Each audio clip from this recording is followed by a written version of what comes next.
স্বামী স্ত্রী এক ছাদের নিচে তাকে সত্য, একই বেটে শুইস তাও সত্য, কিন্তু কারো সাথে কারো দিলের কোনো মিল নাই, দিলের কোনো মিল নাই। দেহ তাদের কাছে, দিল তাদের অনেক দূরে। অনেকে তো বাচ্চা হয়ে যাওয়ার কারণে সংসার ছাড়তে পারে না বলে সংসার করে যাচ্ছে, অনেকে সামাজিকতার ভয়ে সংসার করে যাচ্ছে। অনেকে তো এমনও আছে লাল শাড়ি পরে ঢুকেছি শ্বশুর বাড়িতে, সাদা শাড়ি পরে বের হব এই স্বপ্ন লালন করা আশা। আমার বোনটার প্রত্যেকটা সেকেন্ডে মৃত্যুর মতো যন্ত্রণা করে সংসার করা লাগছে, এমন অনেক ভাই বোন আছে না নাই? এবার এইটাকে যদি আপনি জীবন মনে করেন, এটা আপনার ব্যক্তিগত ব্যাপার, কিন্তু এটা তো জীবন। বলেন না ভাই, এটা কি জীবন? অনেক মানুষ আছে 20, 25, 30 বছর বয়সে দুনিয়ার কষ্টের কারণে মারা গিয়েছে, এমন অনেক আছে। তাদের মন মরে গেছে, কিন্তু দেহ কবরে যেতে হয়তো 60, 65, 50 বছর সময় লাগে। আশা করি বুঝে নিবেন আমার কথাটা। এমন অনেক মানুষ আছে দুনিয়ার বিভিন্ন কষ্টদায়ক বিষয়ের কারণে 20, 25, 30 বছরে তাদের মন, চিন্তা, স্বপ্ন সব মরে গেছে। শুধু একটা কবর নিয়ে বেঁচে শুধু হাঁটতে থাকে, চলতে থাকে রোবটের মতো, অপেক্ষা করছে কখন জানি সেই দেহটাকে রুটা বের হবে, ওই দেহটা কবরে দেওয়া হবে, বাস এতটুকুই। অনেক জীবিত মানুষের মৃত্যুর মতো আছে, অনেক মৃত মানুষের জীবিতের মতো আছে। কথা বলেন ঠিক কিনা? আল্লাহ তাআলা আমাদের সবাইকে শান্তির জীবন দান করুক, সবাই বলেন আমিন। আচ্ছা, কম বেশি সবার টাকা আছে তো? বলেন। কম বেশি সবার কাছে খাবার? একটু উত্তর দিলে আমি খুশি হব। খাবারের কাছেই হচ্ছে পেট ভরা। এটা ফোলাও খান আর শাক দিয়ে খান, কাজ একটাই। মজা কতটুক জানেন? জাস্ট এই এতটুক মজা। এখানে নেমে গেছে আর কোনো মজা স্বাদ কিছু। এই আমরা এতটুকুর জন্য পাগলামি করি। কথা বলেন না রে ভাই, ঠিক কিনা? কন্টনালি দিয়ে নেমে গেলে কোনটা পোলাও, কোনটা রোস্ট, কোনটা বিরিয়ানি বুঝার কোনো সুযোগ। যত আপনি জীবনকে বুঝতে শিখবেন, আপনার জন্য দুনিয়াও নিয়ামত হবে, আখিরাতও সুন্দর হবে। বলেন না সুবহানাল্লাহ? আরেকটু জোরে বলেন সুবহানাল্লাহ। এবার আমার কথাগুলো একটু মনোযোগ দিয়ে শুনবেন, অঙ্কগুলা মিলাবেন। অঙ্ক মিললে নিবেন, না মিললে আমার দরকার নেই। একটু খেয়াল করেন, সৃষ্টিকর্তা যা বানিয়েছেন সব বানানোর পরে তিনি স্বইচ্ছায় আশরাফুল মাখলুকাত বলে আপনাকে সৃষ্টির 1 নম্বর বানিয়ে দিয়েছেন। আপনার, আমার, আমাদের যোগ্যতা থাক না থাক, কোয়ালিটি থাক না থাক, স্রষ্টা যেহেতু বলেছেন রোল নাম্বার 1 মানুষ, দ্যাট মিন্স মানুষই 1 নম্বর। মানুষের উপর আর কিছু? একটু উত্তর দেন, মানুষের উপর আর কিছু? 1000 মানুষ, 5000 মানুষ বসে আছে, পিছন থেকে কেউ যদি বলে একটা সাপ আসছে, আমি বলবো না, আপনারা বলেন বাকিটা। কয়টা সাপ? এখনো কি দেখেছি? শুধু নাম শুনছি, 5000 মানুষ। এবার বলেন শ্রেষ্ঠ কে, মানুষ না সাপ? মানুষ। যে ফালাই যায় হে শ্রেষ্ঠ।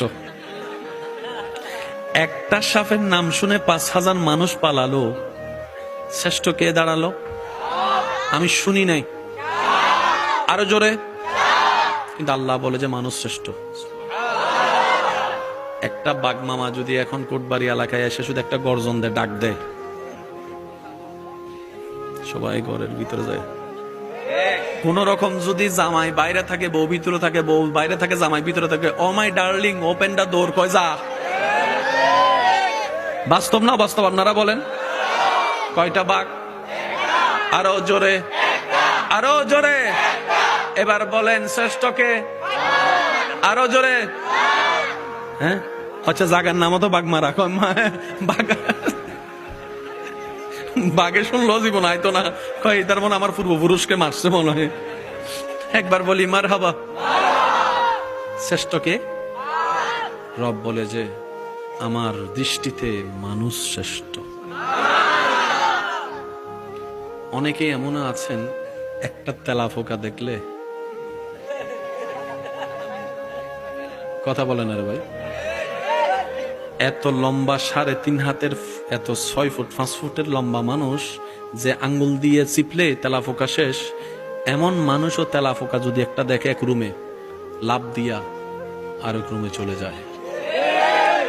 রাতে ঘুমের মধ্যে যদি স্বপ্নে একবার কোনো কারণে কোনো সাপ দেখে, সেই মানুষের রাতের ঘুম কোন রকম সাহস করে যদি একটু ঘুম চোখটা বন্ধ করে মনে মনে বলে আইতাছে পায়ের দিক দিয়ে, আইতাছে পায়ের দিক দিয়ে। আপনাকে বুঝতেছেন আমার কথা? আমি আপনার কথা বলছি, আমার কথা বলছি, আমাদের কথা বলছি। এত বড় সৃষ্টির শ্রেষ্ঠ হয়ে একটা তেলাপোকার ভয় আপনার আমার হৃদয় কম্পন করে, একটা সাপের ভয় হৃদয় কম্পন করে, একটা বাঘের নাম শুনলে শরীর কেঁপে যায়। তাহলে আর শ্রেষ্ঠ হলাম কোথায়? শ্রেষ্ঠ তো তারা হলো, রব বলে ভয় তো পাবি তোরা, কারণ আমি তোদেরকে শ্রেষ্ঠত্ব বানিয়ে দিয়েছি, কিন্তু তোরা সেটাকে ধরে রাখতে জানিসনি, ধরে রাখতে জানিসনি। সুবহানাল্লাহ বলতেছে না? আমি রব দয়া করে তোদেরকে সৃষ্টির রোল নাম্বার 1 বানিয়েছি, এটা আমি রবের দয়া। এবার তোদের কাজ ছিল সেই 1 নাম্বার রোলটাকে ধরে রাখার জন্য পরিশ্রম করা, রিয়াজত করা, সাধনা করা, ইবাদত করা। কথা বলেন না রে ভাই, কথা বলেন না। রব বলে আমি দয়া করে বানিয়ে দিয়েছি, ধরে রাখার দায়িত্ব তোদের। আল্লাহ এত বড় দেহ নিয়ে তেলাপোকাকে ভয় পাই তো পাই কেন? আল্লাহ এত বড় দেহ নিয়ে একটা মাকড়সা বাথরুমে ঢুকলে সেখানে আর ঢুকে না, যে এরকম অনেক মানুষ ওইখানে বসার মধ্যে আছে। একটা মাকড়সা তো মানুষ খেতে পারে না, একটা তেলাপোকা তো মানুষ খেতে পারে না। এই ভয়টা আসে কোন জায়গা থেকে?